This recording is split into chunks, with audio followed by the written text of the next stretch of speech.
Hotel কক্ষ নোংরা করার অভিযোগ, যা বললেন জেমসের ম্যানেজার। কনসার্টের জন্য সদ্য ইতালির রোম শহরে গিয়েছিলেন নগরবাউল জেমস।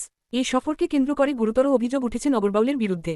কনসার্ট শেষে হোটেলের কক্ষ নোংরা করাসহ আয়োজকদের না জানিয়ে হোটেল ত্যাগের অভিযোগ উঠেছে।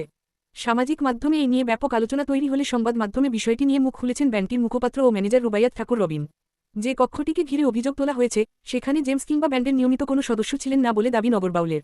এসব অভিযোগকে ভিত্তিহীন ও অপপ্রচার বলে উল্লেখ করেছেন জেমসের ম্যানেজার। পরিচ্ছন্নতা বাবদ হোটেল কর্তৃপক্ষ জেমসকে 200 ইউরো জরিমানা করেছে বলে অভিযোগ উঠেছে। রুবাইয়াত ঠাকুর রবিন বলেন, প্রথমত অভিযোগটা যে রুমকে কেন্দ্র করে উঠেছে, 549 নম্বর রুম, সেই রুমে জেমস ভাই ছিলেনই না।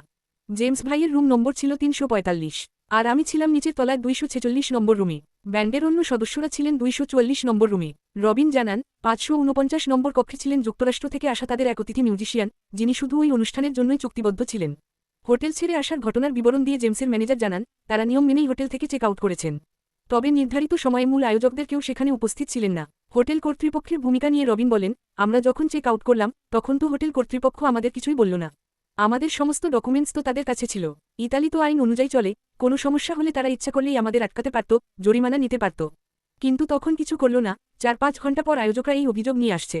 পরিচ্ছন্নতা চার্জ সংক্রান্ত অভিযোগের ব্যাখ্যা তিনি যোগ করেন, হোটেলের পলিসি অনুযায়ী চাদরে একটা কালির দাগ ফেললেও পরিচ্ছন্নতার জন্য বাড়তি চার্জ করা হয়, এটি একটি স্বাভাবিক ঘটনা। এটাকে এত বড় ইস্যু বানানোর মতো কিছু নেই। আর ভালো হোটেলে তো রুম প্রতিদিন পরিষ্কার করার কথা।